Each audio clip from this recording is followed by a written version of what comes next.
گاہ بنایا ہے، یعنی مسلمان جہاں بھی چاہے اللہ کی عبادت کر سکتا ہے، وہ جس مقام پر چاہے اللہ کو یاد کر سکتا ہے، لیکن خصوصی مقام جہاں پر اللہ کی خاص طور پر رحمتیں اترتی ہیں اور اللہ کا جہاں پر خصوصی رحم نازل ہوتا ہے، وہ اللہ کے گھر یعنی مساجد۔ اسی لیے مسجدوں میں عبادت کا جو ثواب ہے وہ کسی اور جگہ پر عبادت کرنے کا ثواب نہیں۔ اللہ نے مسجدوں کے اندر نماز پڑھنے کا جو ثواب رکھا ہے، آپ گھر پر نمازیں اگرچہ ادا کریں تو نماز تو ہو جاتی ہے، لیکن وہ ثواب جو اللہ نے مسجد میں آ کر اللہ کے سامنے رونے اور گڑ گڑانے، اللہ کے سامنے رکوع اور سجدہ کرنے پر رکھا ہے، وہ گھروں میں نماز ادا کرنے پر حاصل نہیں ہو سکتا۔ چونکہ مسجد کی عبادت کی فضیلت ایک مسلمہ امر تھا، اسی لیے آقا علیہ الصلاۃ والسلام نے اور خود قرآن کریم نے مسجد کی تعمیر کی فضیلت کو بھی بیان فرمایا ہے، کیونکہ تعمیر مسجد یہ سبب ہے مسجد کے اندر عبادت کا۔ اگر مسجدیں تعمیر نہیں ہوں گی، مسجدوں کے اندر عبادت نہیں ادا ہو پائے گی، تو جہاں پر اللہ کے نبی علیہ الصلاۃ والسلام نے مسجدوں کے اندر عبادت کرنے کے ثواب کو بیان کیا، آقا علیہ الصلاۃ والسلام نے یہاں تک بیان فرمایا کہ وہ لوگ جو مسجدوں کے قریب رہتے ہیں، جو مسجدوں کے پڑوسی ہیں، نماز کا وقت ہو جائے اور وہ مسجدوں کے اندر حاضر نہ ہو، بغیر کسی عذر کے مسجد میں آنے کو ترک کر دے، نبی علیہ الصلاۃ والسلام نے فرمایا کہ اگر مجھے چھوٹے بچوں کا اور بوڑھوں کا خیال نہ ہوتا کہ جو مسجدوں میں نہیں آ سکتے، تو فرمایا کہ میں لوگوں کو حکم دیتا کہ وہ مسجدوں کے اندر نمازیں ادا کریں، اور میں مسجد سے نکل کر کے جاتا اور مسجد کے وہ پڑوسی جو بغیر کسی وجہ کے مسجد میں نہیں آتے، بغیر کسی عذر کے جماعت کی نماز کو ترک کر دیتے ہیں، فرمایا کہ ان سب کے گھروں کو میں جلانے کا حکم دے دیتا۔ تو اس سے یہ معلوم ہوا کہ مسجد کی جو فضیلت ہے، مسجد کے اندر عبادت کی جو فضیلت ہے، وہ گھروں کے اندر عبادت کرنے سے حاصل نہیں ہو سکتی۔ تو چونکہ مسجد کے اندر عبادت کی فضیلت نبی علیہ الصلاۃ والسلام نے بیان فرمائی، اسی لیے آقا علیہ الصلاۃ والسلام نے تعمیر مسجد کے تعلق سے بھی فضیلت کو بیان فرمایا ہے۔ قرآن کریم کی آیت مقدسہ میں نے پڑھی ہے، اللہ تبارک و تعالیٰ نے ارشاد فرمایا فی بیوت اذن اللہ ان ترفع۔ مفسرین لکھتے ہیں کہ یہاں پر بیوت سے مراد اللہ کے گھر یعنی مسجدیں ہیں۔ اللہ نے حکم فرمایا فی بیوت اذن اللہ، کہ اللہ مسجدوں کے تعلق سے حکم کرتا ہے،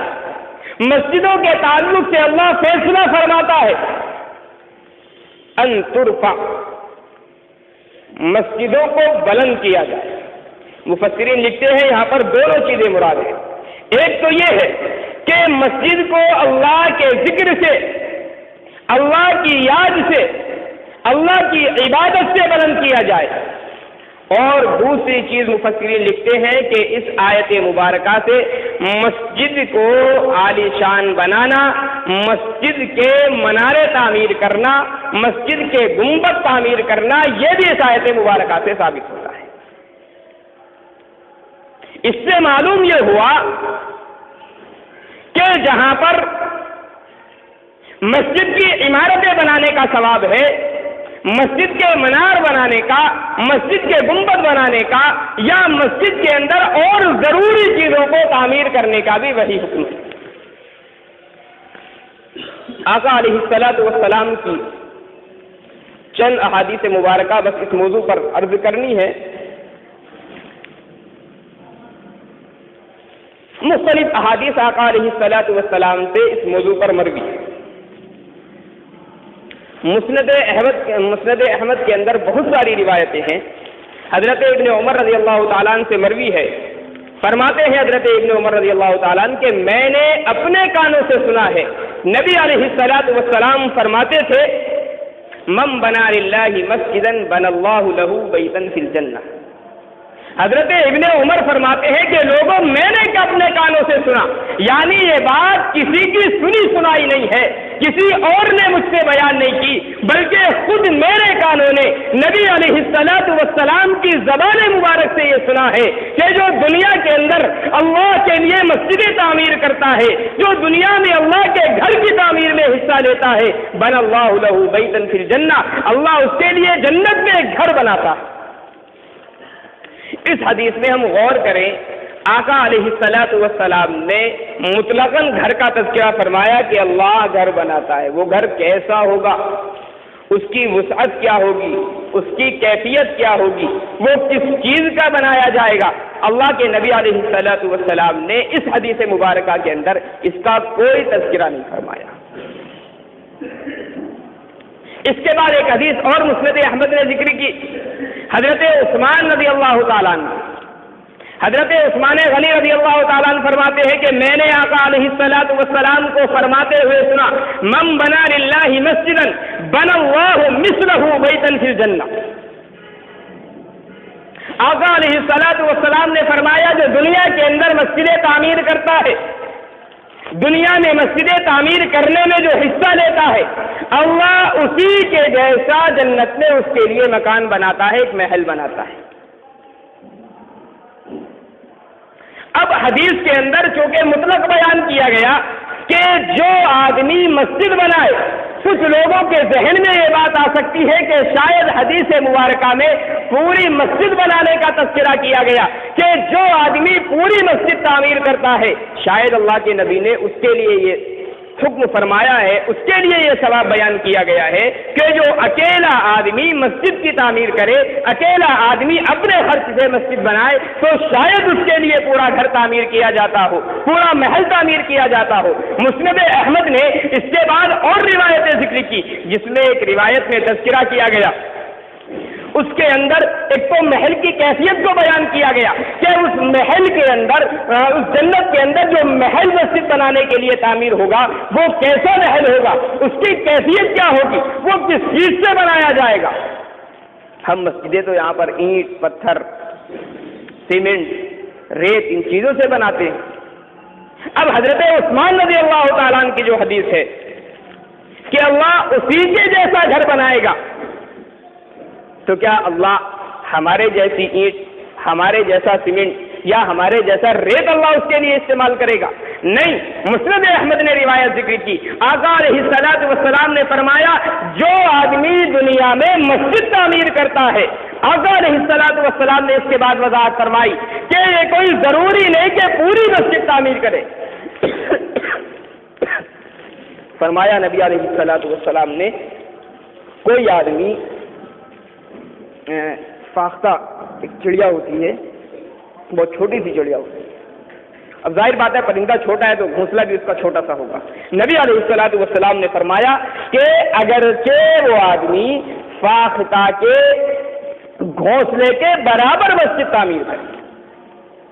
مطلب یہ ہے کہ چھوٹا سے چھوٹا حصہ بھی وہ مسجد کی تعمیر میں لیتا ہے، کم سے کم حصہ بھی مسجد کی تعمیر میں لیتا ہے، اپنی حیثیت کے مطابق وہ مسجد کی تعمیر میں حصہ لے رہا ہے، تو اللہ کے نبی نے فرمایا کہ اللہ اس کے لیے جنت میں ایک محل تعمیر کرتا ہے. اور پھر وضاحت کی گئی کہ یہ محل عام اینٹوں، عام سیمنٹ اور سریے کا نہیں ہوتا ہے، بلکہ اللہ تبارک و تعالی جو محل تعمیر فرمائے گا وہ یاقوت کا ہوگا، ہیرے جواہرات اس کے اندر لگے ہوئے ہوں گے. ایک اور حدیث کے اندر غالباً حضرت عثمان رضی اللہ تعالیٰ عنہ کی حدیث ہے، یہ بھی آقا علیہ الصلوۃ والسلام نے مثلہ کی جگہ افضل ارشاد فرمایا کہ جو آدمی دنیا میں مسجد تعمیر کرتا ہے، اللہ اس سے بھی زیادہ فضیلت والی مسجد، اس سے بھی زیادہ کیفیت میں بڑی ہوئی یا رقبے میں بڑی ہوئی، اللہ تبارک و تعالی جنت میں اس کے لیے محل تعمیر فرماتا ہے. ہارون رشید ہم جانتے ہیں بڑا خدا طرف نیک بادشاہ گزرا ہے۔ پرانے زمانے کے جو بادشاہ ہوتے تھے وہ عمارتوں میں بڑی دلچسپی لیتے تھے۔ ان کا یہ خصوصی شغف تھا عمارتوں کو تعمیر کرنا۔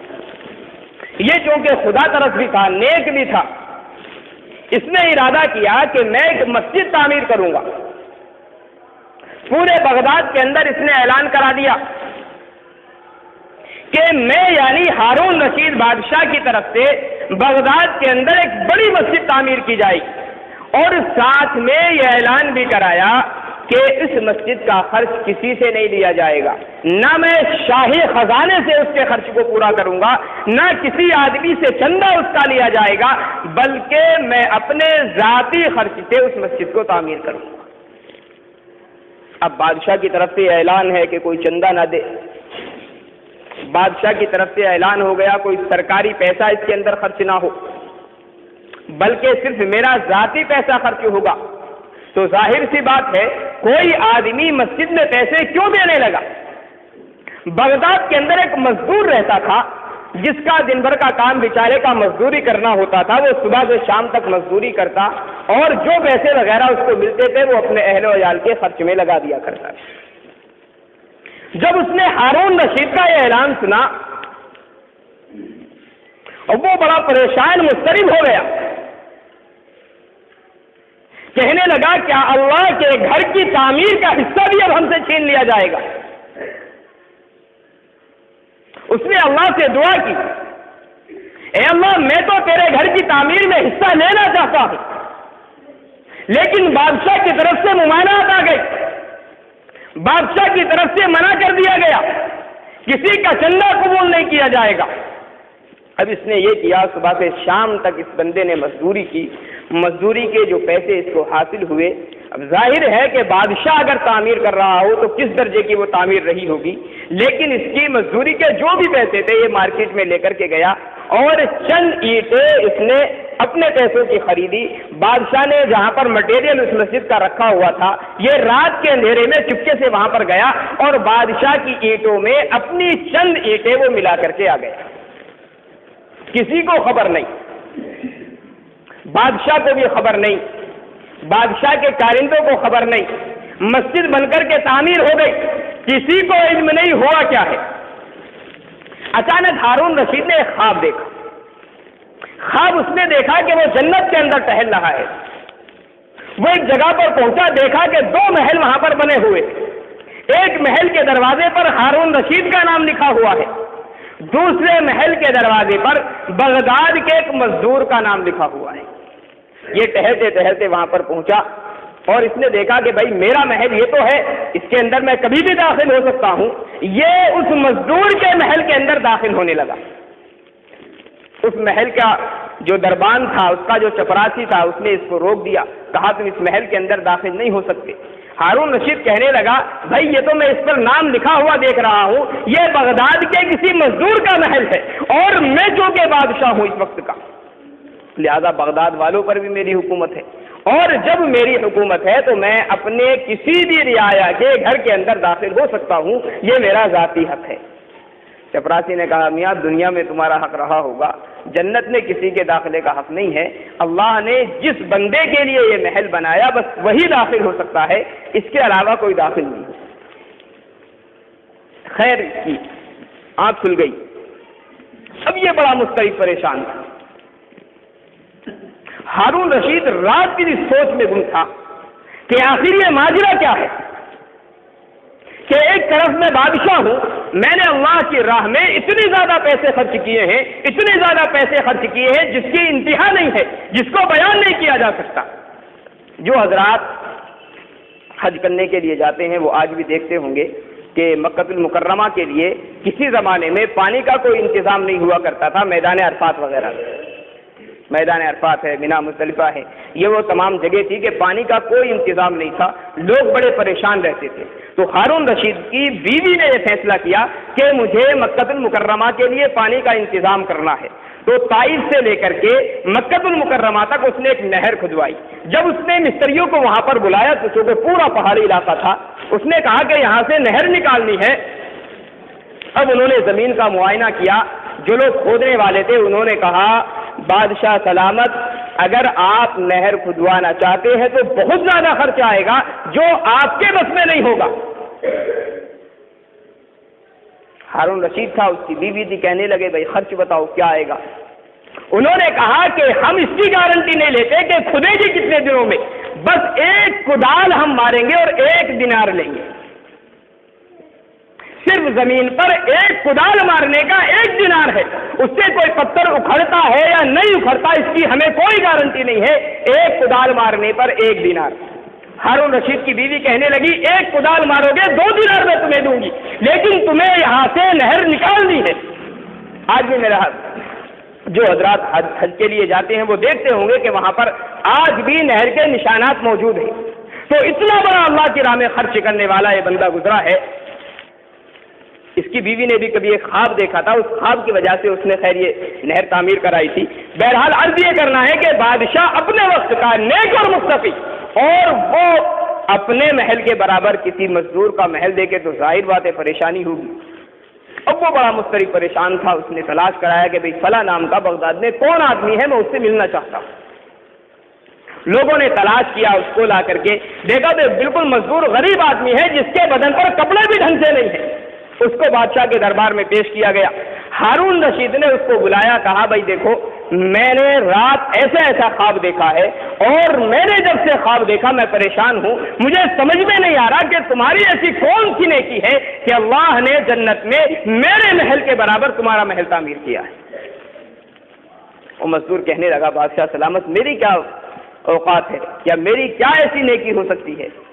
آپ جانتے ہیں صبح سے شام تک میں مزدوری کرتا ہوں، رات میں جو بھی پیسے اکٹھے ہوتے ہیں وہ اپنے بچوں کے کھانے پینے کا انتظام اس سے کر دیتا ہوں، میرے پاس تو کوئی نیکی ہی نہیں ہے۔ ہارون رشید کہنے لگا نہیں، یاد کرو کوئی تو نیکی تمہاری ایسی ہوگی کہ اللہ نے اس مقام تک تمہیں پہنچا دیا۔ وہ مزدور کہنے لگا کہ بادشاہ سلامت ایک نیکی مجھے اپنی یاد ہے کہ جب آپ نے بغداد کی مسجد کو تعمیر کرنے کا ارادہ کیا تھا اور آپ نے یہ اعلان کیا تھا کہ سرکاری خزانہ بھی اس کے اندر خرچ نہیں ہوگا، بغداد کے کسی آدمی سے اس کے لیے چندہ بھی وصول نہیں کیا جائے گا، بلکہ میرے ذاتی پیسے سے ذاتی خرچ سے یہ مسجد تعمیر ہوگی۔ اس وقت میں نے اللہ سے دعا کی تھی، میرے دل کے آنسو تھے وہ جو بہ کر کے میری آنکھوں سے آئے تھے، میں نے اللہ سے دعا کی تھی اے اللہ کیا میری غریبی مجھے اس قدر مجبور کر دے گی کہ آج میں تیرے گھر کی تعمیر میں حصہ نہیں لے سکتا۔ مزدور کہنے لگا کہ بادشاہ میں نے اس وقت ارادہ کیا تھا کہ آپ چاہے جتنا منع کریں لیکن مجھے مسجد کی تعمیر میں حصہ لینا ہے۔ میں نے صبح سے شام تک مزدوری کی اور مزدوری کے جو پیسے اکٹھے ہوئے میں چند اینٹ اس کی خرید کر کے لایا تھا، آپ کو بتایا نہیں، آپ کے کارندوں کو خبر نہیں دی، اور رات کی تاریکی میں چپکے سے آپ کی اینٹوں میں وہ اینٹیں ملا کر کے میں چلا گیا تھا۔ شاید اللہ نے اسی کا اجر مجھے یہ عنایت فرمایا ہے کہ جنت میں آپ کے محل کے برابر اللہ نے میرا محل تعمیر کیا ہے۔ میرے بھائیوں یہ جو مسجدیں ہیں یہ کوئی عام گھر نہیں ہے، یہ مسجدیں یہ ہمارے گھروں کی طرح گھر نہیں ہے۔ دیواریں دیکھنے میں ایک جیسی ہو سکتی ہے، مٹیریل ایک جیسا لگ سکتا ہے، لیکن میرے بھائیوں نسبت بدل جاتی ہے۔ اللہ کی قسم نسبت کے بدلنے سے سب کچھ بدل جاتا ہے۔ اللہ نے یہ موقع ہمیں عنایت کیا ہے، اللہ نے یہ موقع ہمیں فراہم کیا ہے۔ اب میرے بھائیوں ہونا تو یہ چاہیے، حقیقت تو یہ ہے کہ ہمیں کسی کے کہنے کی ضرورت ہی نہ پڑے۔ یہ کسی کا ذاتی مکان نہیں ہے، کسی کی جائیداد نہیں ہے، کسی کی وراثت نہیں ہے، یہ سارے مسلمانوں کی وراثت ہے، سارے مسلمانوں کی ذمہ داری ہے، سارے مسلمانوں کی مل کر کے ذمہ داری ہے کہ اللہ کے گھر کو تعمیر کرے۔ علماء نے یہاں تک مسئلہ لکھا ہے اس کے متعلق کہ اگر کہیں پر مسجد کی توسیع کی ضرورت پڑ رہی ہو، مسجد کو کشادہ کرنے کی ضرورت پڑ رہی ہو، مقتدی نہ آتے ہو مسجد کے اندر، اور مسجد کا جو پڑوسی ہے وہ جگہ دینے پر تیار نہ ہو، راضی نہ ہو، حالانکہ کسی کی زمین زبردستی لینے کا اسلام کے اندر جواز نہیں ہے، لیکن مسجد کی کشادگی کے لیے مسجد کی توسیع کے لیے علماء نے لکھا ہے کہ اگر پڑوسی مسجد کو رضامندی سے زمین نہ دے رہا ہو، پیسے لے کر کے زمین نہ دے رہا ہو، تو مسلمانوں کی یہ ذمہ داری ہے کہ زبردستی اس سے زمین خرید کر کے مسجد کی توسیع کی جائے گی۔ یہ میرے بھائیوں کوئی عام گھر نہیں ہے، یہاں پر اللہ کا ذکر کیا جاتا ہے، اللہ کی خصوصی رحمتیں اترتی ہیں۔ اس لیے میرے بھائیوں بس آپ سے گزارش ہے کہ اللہ نے یہ جو کام ہمارا شروع کرایا ہے اس کو ہر حالت میں پورا کرنا ہے۔ ایک آدمی اگر 1,00,000 2 لاکھ کا خرچ برداشت کرے تو مشکل پڑتا ہے، لیکن اگر 10 آدمی کھڑے ہو کر کے کہہ دیں چلیے 2 لاکھ ہمارے ذمہ، تو کیا مشکل ہے بتائیے آپ؟ جب تک دل پر نہیں لیں گے تب تک تو مشکل ہے، واقعی مشکل ہے، لیکن جب دل پر لے لیں میرے بھائیوں 5,000 7,000 10,000، کیا اس زمانے میں ہمارے لیے مشکل کام ہے؟ بتائیے ہم کی شادی، کون سی شادی ہماری ایسی ہوتی ہے جس میں 5,000 7,000 10,000 کا خرچ ہم نہیں کرتے؟ ایک ہمارے خاندان میں شادی آ جائے، ہم اپنے بچوں کے کپڑوں کے لیے، اپنے بچوں کے انتظام کے لیے 20 25 30 ہزار میں آگ لگانا پسند کر لیتے ہیں، لیکن اللہ کے گھر کے لیے کیا اتنے ناکارہ ہم ہو گئے؟ کیا ہمارے اندر اتنی بھی غیرت اور اہمیت نہیں رہی کہ ہم اللہ کے گھر کے لیے کھڑے ہو کر کے اعلان کر دیں کہ آپ کو بار بار اعلان کرنے کی کسی کو ضرورت نہیں ہے، یہ مسجد کسی مولوی کی، کسی حافظ کی، کسی مسجد کے امام کی یا کسی جاہل کی نہیں، جتنا اس مسجد پر ایک عالم کا حق ہے، جتنا اس مسجد پر ایک مسجد کے پڑوسی کا حق ہے، پوری بستی کا کسی بھی مسجد پر اتنا ہی حق ہوتا ہے۔ اس لیے میرے بھائیو اللہ نے یہ کام شروع کرایا ہے، بڑھ چڑھ کر کے ہمیں حصہ لینا ہے۔ جو کچھ ہم یہاں پر دیں گے، دنیا کی دولتیں میرے بھائیوں ختم ہو سکتی ہے، لیکن جو دولت اس جگہ پر لٹا دی گئی، جو دولت اس جگہ پر خرچ کر دی گئی، وہ کبھی ختم نہیں ہونے والی۔ آپ دنیا کی جگہوں پر خرچ کریں، اللہ کی طرف سے بار بار وارننگ آتی ہے، اتنا خرچ کرنا ہے، اتنا خرچ کرنا ہے، ایسے خرچ کرو گے تو فضول خرچی ہے، ایسے خرچ کرو گے تو فضول خرچی ہے۔ اللہ کے گھروں میں، مسجدوں میں آپ جیسا بھی خرچ کریں، جتنا بھی خرچ کریں، کوئی فضول خرچی نہیں۔ کچھ لوگ یہ کہتے ہیں میاں اس کی کیا ضرورت تھی؟ حضرت عثمان غنی رضی اللہ تعالیٰ نے کسی زمانے میں مسجد نبوی کی تعمیر کی، آقا علیہ الصلوۃ والسلام کی تعمیر تو ہم جانتے ہیں کہ وہ بس کھجور کے کچھ پتے ڈال دیے گئے تھے، کچی عمارت تھی۔ حضرت عثمان غنی رضی اللہ تعالیٰ نے اپنے دور خلافت میں مسجد نبوی کی جب تعمیر کی ہے، میرے بھائیوں ہم تصور بھی نہیں کر سکتے کہ حضرت عثمان غنی رضی اللہ تعالیٰ نے کس درجہ اہتمام کیا ہے۔ مورخوں نے لکھا ہے حضرت عثمان غنی نے مشورہ کیا کہ مجھے سب سے اچھی لکڑی اس کے اندر لگانی۔ اس وقت کے جو کاریگر تھے انہوں نے بتایا کہ امیر المومنین سب سے اچھی جو لکڑی میسر ہوتی ہے وہ ہندوستان میں میسر ہوتی ہے۔ حضرت عثمان غنی رضی اللہ تعالیٰ نے باضابطہ لوگوں کو مکلف کیا کہ ہندوستان سے وہ لکڑی منگوائی جائے گی اور اس کے بعد مسجد نبوی کی تعمیر ہوگی۔ عجیب چیز یہ ہے، ہم مسجد کے اندر جب آتے ہیں تو میاں یہ فضول خرچ یہ تو ہو گیا، گھروں کے اندر کبھی فضول خرچی نظر نہیں آتی، کبھی ہمیں شادیوں میں فضول خرچی نظر نہیں آئے گی۔ ہاں دین کے کام جب ہوں گے تو کتنے اعتراضات ہو جاتے ہیں، یہ فضول خرچی، یہ فضول خرچی۔ قرآن کریم کہہ رہا ہے فی بیوت اذن اللہ ان ترفع، اللہ کی مسجدوں کو بلند کیا جائے۔ میرے بھائیوں کوئی بتائے کہ مسجدوں کو بلند کرنے سے مطلب کیا ہے؟ مفسرین لکھتے ہیں دونوں مطلب ہیں، اللہ کا ذکر کیا جائے، ذکر کے ذریعے مسجدیں بلند کی جائے، اور اللہ کا ذکر کرنے کے علاوہ ایک چیز اور ہے بلندی میں کہ مسجدیں ایسی بنائی جائے جیسے ہم اپنے گھروں کو بنانا پسند کرتے ہیں۔ کون ہے اس زمانے میں جو کچے گھروں میں رہنا پسند کرتا ہے؟ کوئی ہے؟ اگر ہمارے پڑوس میں 2 منزلہ عمارت بن گئی تو ہماری کوشش ہوتی ہے ہمیں 3 منزلہ عمارت بنانی۔ مسجد کے اندر یہ مسئلہ آتا ہے تو فضول خرچی ہو گئی، مسجد کے منار بننے لگے تو فضول خرچی ہو گئی، گنبد بننے لگا تو فضول خرچی ہو گئی۔ ہمارے گھروں کے اندر کتنی فضول خرچیاں ہوتی ہیں، ہمارے شادیوں میں کتنی فضول خرچیاں ہوتی ہیں، اس کا ہمیں قدر احساس نہیں ہوتا۔